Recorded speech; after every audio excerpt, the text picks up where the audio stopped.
Can you hear me? I have something to say.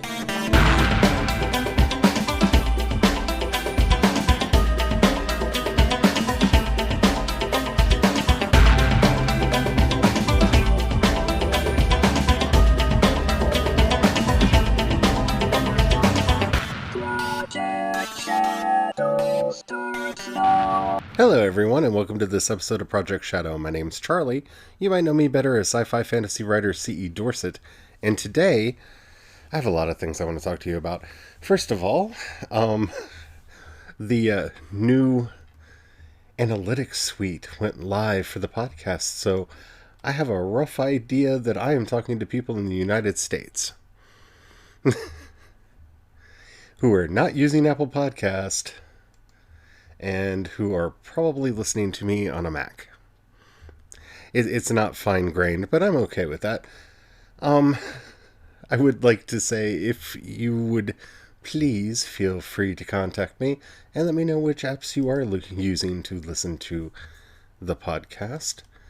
It would help me out a lot because I've noticed that I'm having issues with some, like TuneIn, that aren't updating the episodes hardly at all. So yeah, that's something I need to deal with.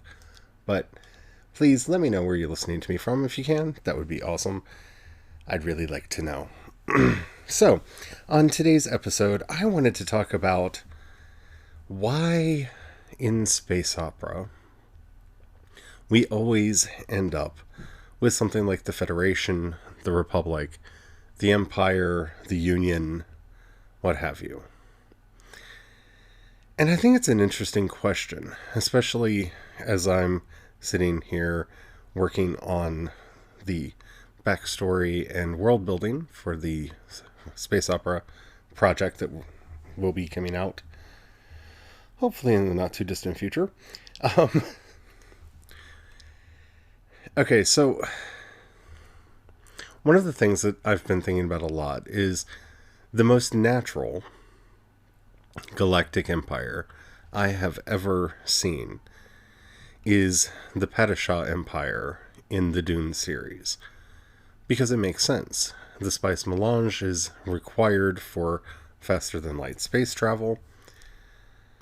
Even though, yes, I know the Empire formed long before that, but the spice is required for faster than light space travel.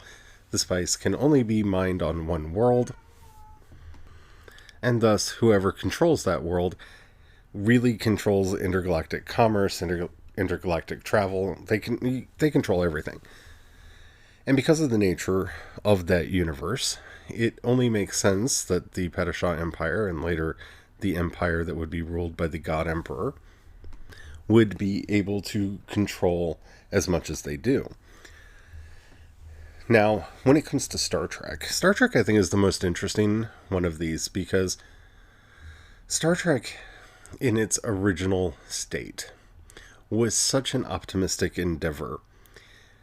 And it was being created by Gene Roddenberry around the same time as the UN really got going. Which is, by the way, why Starfleet Academy is in San Francisco, because at the time, that's where the UN was. It was later moved to New York.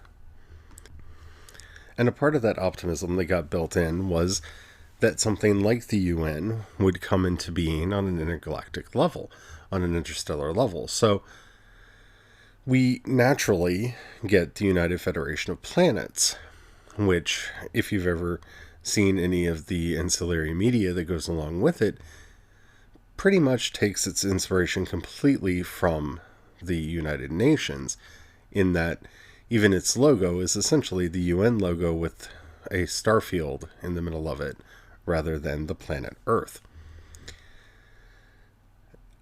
I don't know that the Federation is the most logical thing, and we'll talk about that more in a minute, but it's very much a part of the ideology that Gene Roddenberry was trying to get through with his creation of the series.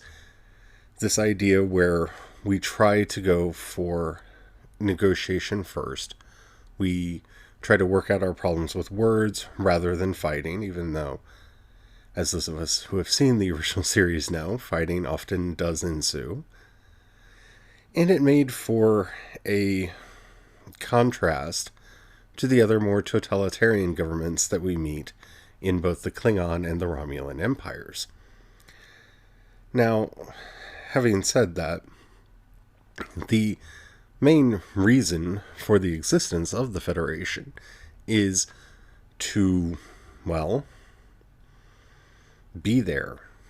It's part of the intrinsic idea of the series that people would come together in unison for the sake of diplomacy, and thus the Federation is the natural outgrowth of that philosophy. The Union in Seth MacFarlane's The Orville, that's an awkward sentence to say, sorry about that, too many of these. Anyway, the Union basically exists because the Federation exists, and that show, at least in its original conception, is an obvious pastiche of Star Trek. And so, as such, it must have a Federation. The Empire in George Lucas's Star Wars must exist. It really has to. The fiction that inspired a lot of the elements of Star Trek either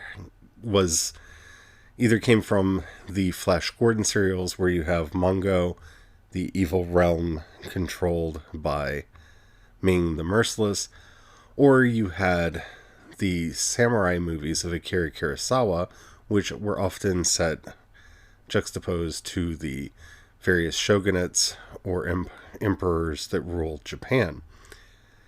And thus, aesthetically, for the story to work, the idea that you would have an evil empire only makes sense.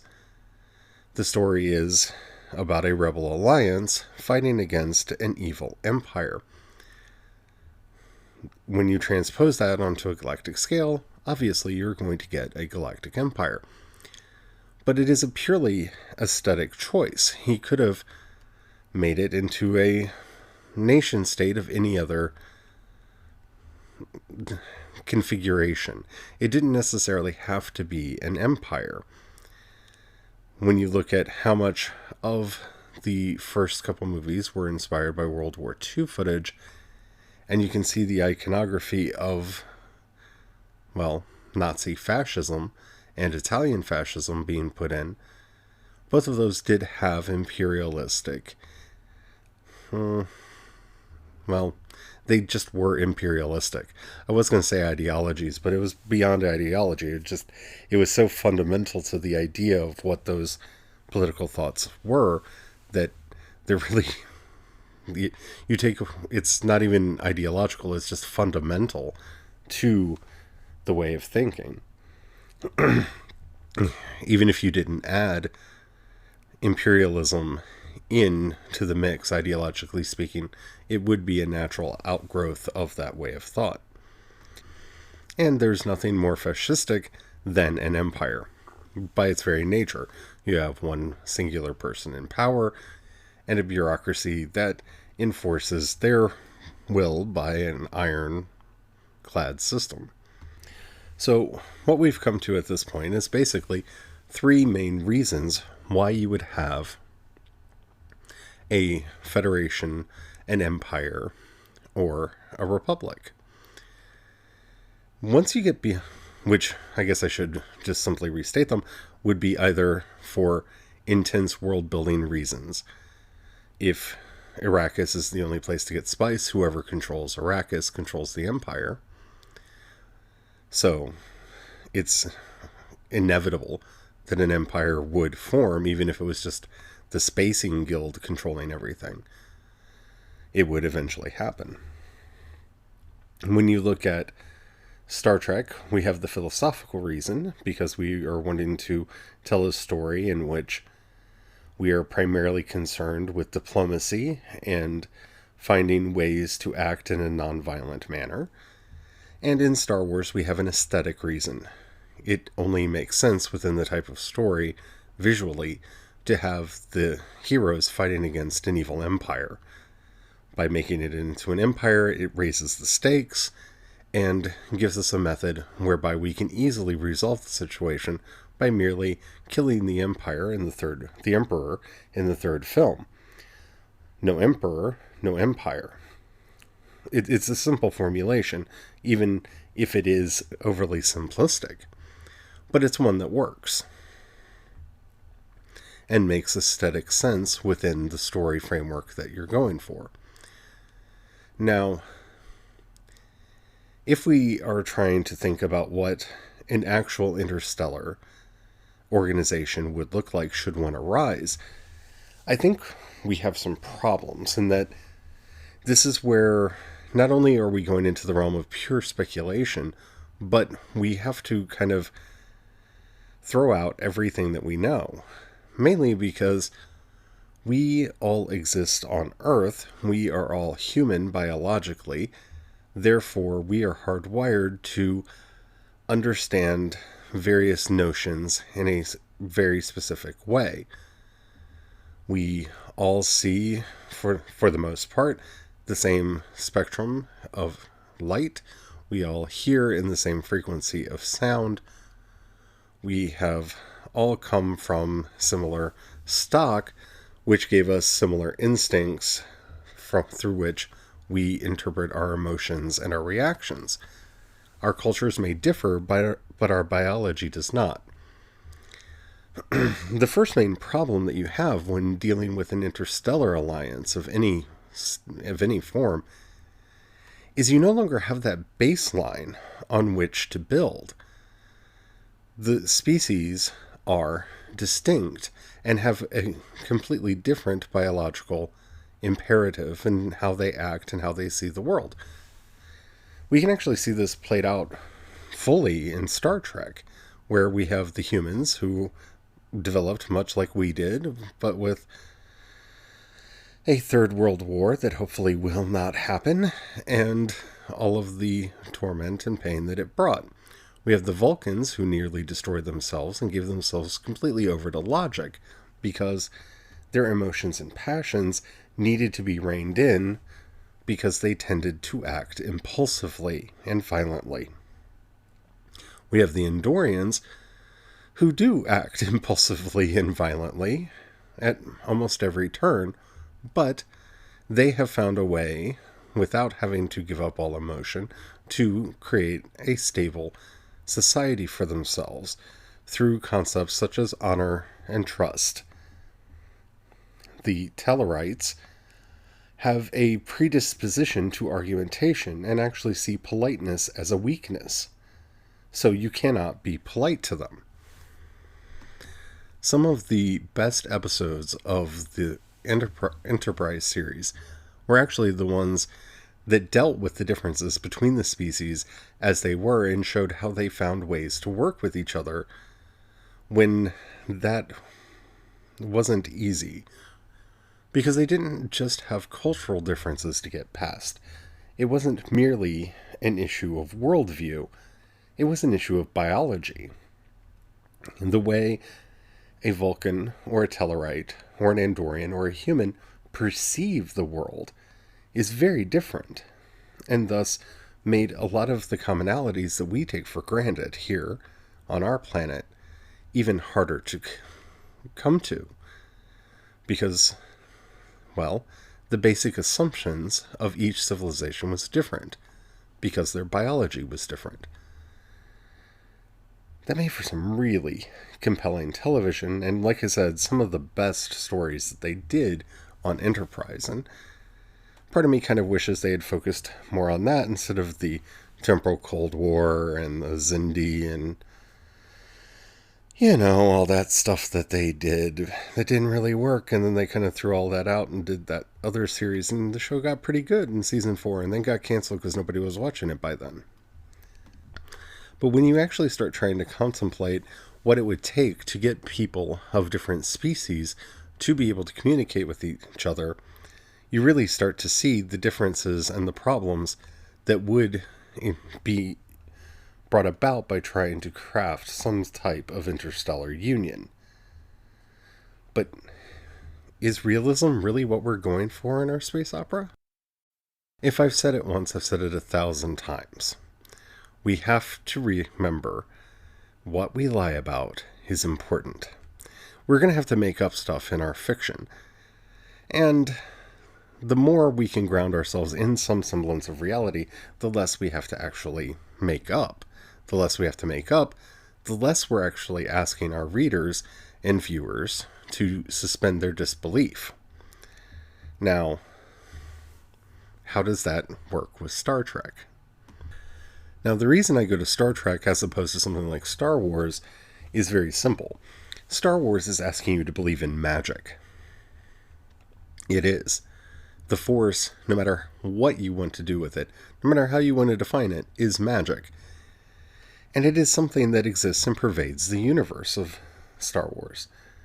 Once you get somebody to accept that magic exists, well, any of the other things that you want to throw on top, it makes it just that much easier to believe those, because I've already accepted that there are these knights who can intercept laser blasts with a sword made of pure energy and throw things around by waving their hands.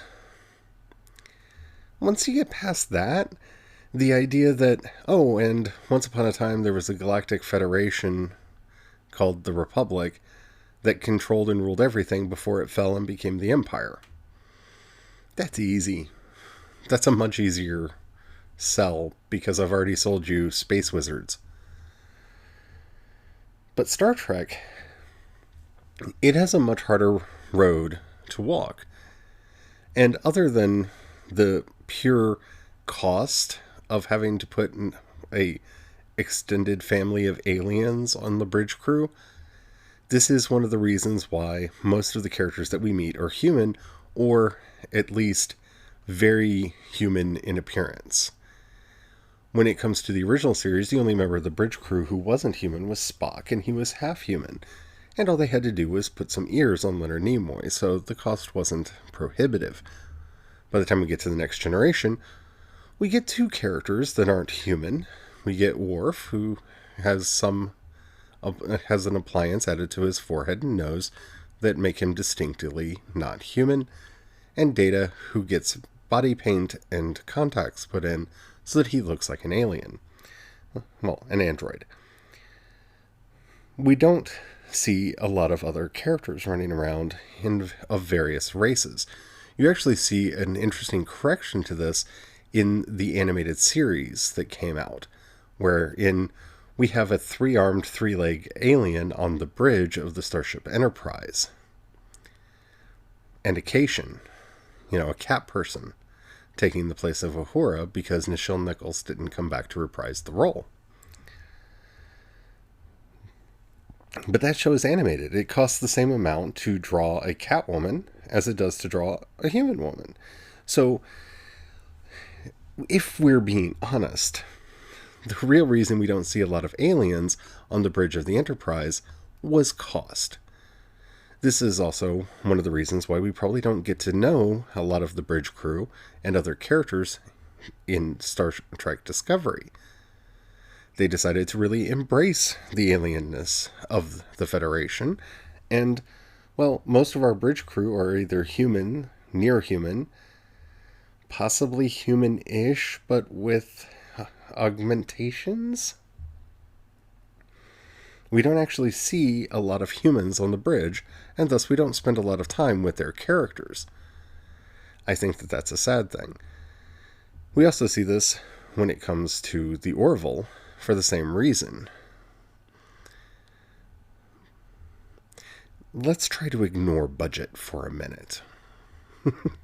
I know it's going to be a hard thing to do, because this is when you kind of have to suspend another layer of disbelief just for sake of argument, but why is it that we always get a human captain? Except for that one time when Saru was in charge of the Discovery for a brief period of time as acting captain. Well, as we saw with that, Saru's basic biology changed the way he was making his decisions. He could sense death, he could sense trouble coming, and thus, with that additional sense, he made choices that a human captain wouldn't. Now, start magnifying that out with a bridge crew of predominantly aliens. Each one would be coming from not just a different cultural background, but from a different biological background. They would be perceiving everything through a lens that is unique to them.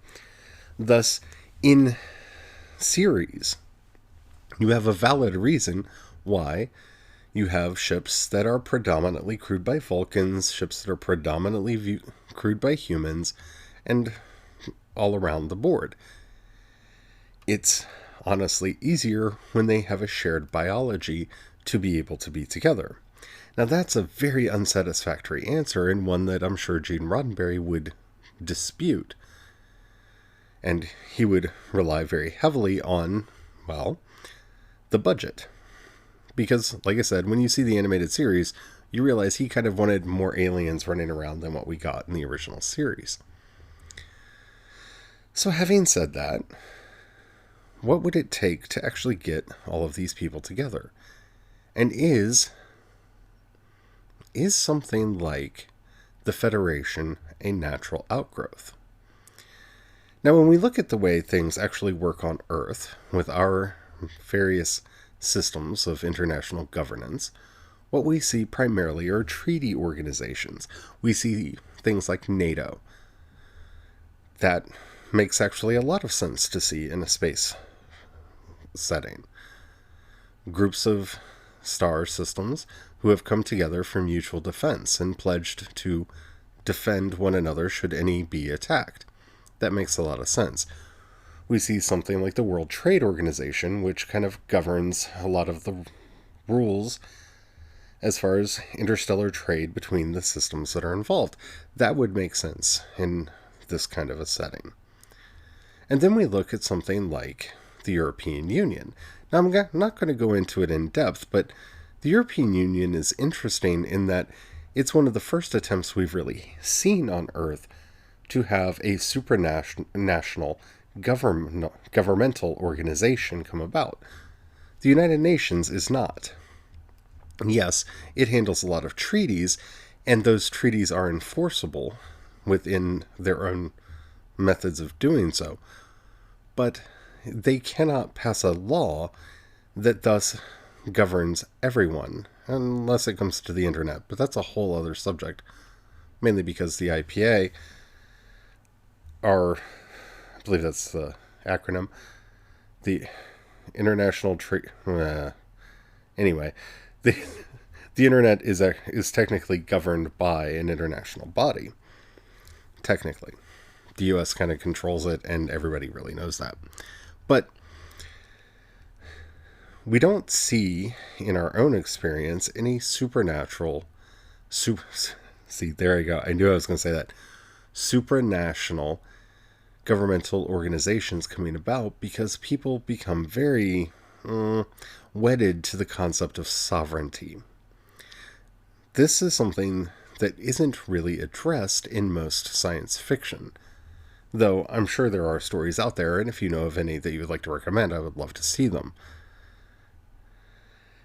Sovereignty is a crazy idea, and it's one of two ideas that kind of we take for granted, but they don't really mean anything. They're the polite fictions that we put over various concepts to try to tie them all together in a bow. One is sovereignty, and the second is nation. What is a nation? A nation is different from a state. And I don't know if you know that or not. A state does not have to be a nation. A state that has a nationalistic identity is a nation. I'm not going to get into all of that. If you want me to do an episode on nationalism and what that means for fiction, I definitely can do that, but only by request, because that's going to be a really complex subject to dig into. But these twin ideas of sovereignty and nationalism, which came about separately. Sovereignty is a concept that really comes into its own in the 15 and 1600s, around the time of the Reformation, when in Europe we have a lot of question as to who's actually in charge. Is it the Holy Roman Emperor? Is it the Pope? Who's actually the person in charge here? And this question of sovereignty basically devolves Europe into hundreds of years of war, as independent city-states and small regional states come about and start debating as to what they actually are. It's not until the middle to late 1800s, leading into the First World War, that the idea of nationalism starts to take hold. We see this very prominently in the work of Otto von Bismarck, and if you don't know much about him, Extra History did a really good series about him that you might want to check out on their YouTube channel, on the Extra Credits YouTube channel. Simply put, Bismarck dreamed of a unified German state in which all people who spoke German lived. Now, this ignored the fact that the various German city-states that existed up to this point had distinctive cultures and, well, weren't a unified people. This is where nationalism really comes into its own and tells the sweet lie that we are all one people. Once you start sipping from the nationalism Kool-Aid, it gets kind of hard to not drink from it anymore. Now, it is possible for that kind of a story to build itself in an interstellar alliance. We see this very clearly with Federation, where people see themselves as citizens of the Federation and have adopted it as a national identity with all of the trappings of nationalism thrown in. We see flags, we see the seals of state, and we see the nationalistic rhetoric about, well, the Federation's better than the Klingon Empire, blah, blah, blah. That is a harder thing to accomplish than most science fiction world building gives it credit. So, I don't know if sovereignty and nationalism are something that would necessarily be something that would be done away with. But international treaty organizations, that is a much more interesting idea, and possibly the way that I will go with the science fiction that I'm currently building. Maybe. I might get a little philosophical and throw something else in. Go the Roddenberry route. But at least at this point, that's where I'm leaning. I'd love to know what your thoughts on this are. If you enjoyed this podcast, and the app that you're listening to me on allows you to rate either this episode or this podcast, please do so. That helps me out a lot. That tells the algorithm to share me with more people. If you got a buck you can throw my way, down in the show notes, you'll see a support on Anchor link. If you click that, you can join the project at the $1, $5, or $10 levels. That helps out a lot. Helps me to do everything that I do. If you don't have the money, that's okay. You can share the podcast with somebody else and help spread the word that way. That helps out a lot too. If you have a question, comment, or topic you'd like to hear me discuss on the show, please go to anchor.fm, download the app, follow Project Shadow, and then you'll see a button that says voice message. If you click that, you leave me up to a 1-minute message, and I would love to get more of those. Keep it clean so I can use it on the show. If you'd like to contact me on social media, Twitter's really the best place. I'm CE Dorset over there.